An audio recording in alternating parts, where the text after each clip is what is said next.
olunaku luno nga bwe tuzze wano buli omwaka yenze ki ekinkuuma nekindeetera ku ssanyu nekindeetera okuwumulako ekimponya puresha ekimponya bigundi bino byalusa byakako byebintu nga bino ebyemizannyo.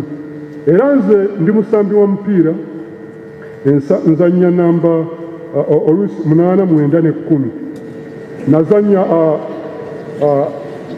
nga genzannya wano nasambiranga Nakivo Boys. Nakivo Boys yavaamu Villa, abamu tebakimanyi. Nakivo Boys yali express ento. Ebiseera ebyo waliwo abakulu Tanka Mubiru, abakulu abo ba Timothy Kobe baali basamba, ffe nga tuli mu Nakivo Boys. Naye express yazannya omupiira negoba Simba, naliyo nga ngulaba wano Nasulu najjawera express. Kakati Nakivo Boys negera ng'esumusibwa nefuuka Nakivo Villa. Era neewuunya lwaki Villa ne express tebaagalana aba oluusi, so nga bonna be bamu. N'olwekyo naliyo nga ndawa omupiira ogwo, naye kye nayiga mu mupiira ekintu ekikulu kye njala okufundikira nakyo, omupiira gwetaaga okukuuma ennamba.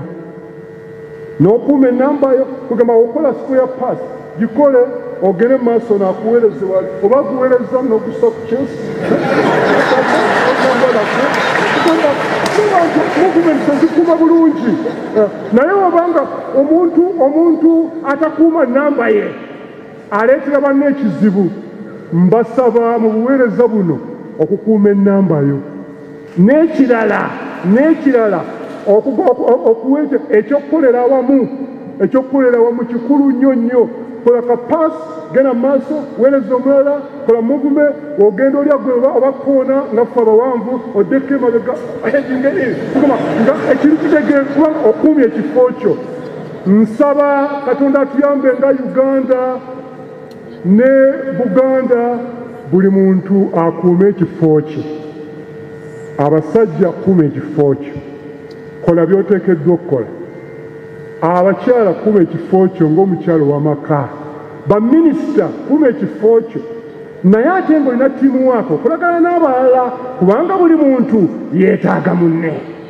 Edda nze nalabira Uganda Cranes edda vo ku bino ennaku zino bye bazannya, ye twalina ttiimu wano erimu abasajja bamanyi square pass nga omupiira guva eno waggulu eno France oba Paulo Sali n'aguweereza n'agenda gwe wano sayidi wano wali Ahmad Doka n'aguweereza Ashe Mukasa Cranes n'ajja guwa Timothayeko n'agenda aguweereza Tanka Mubiru n'agusamba n'aguweereza Dennis Obuwa n'aweereza omupiira n'agenda nagwo.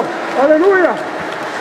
Okukakkana Dennis Obuwa agenda n'ateeka square pass ne gujja wa Paul Ouma Tanka Mubiru gyo n'eyo kama. Twetaaga okukolera awamu, buli muntu akuuma ekifo kye.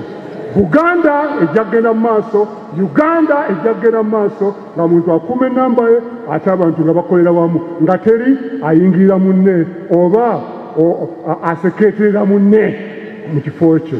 Mu linnya lya Kitaffe n'Omwana n'Omwoyo Omutukuvu, amiina. Ssaabasajja Kabaka awangaala.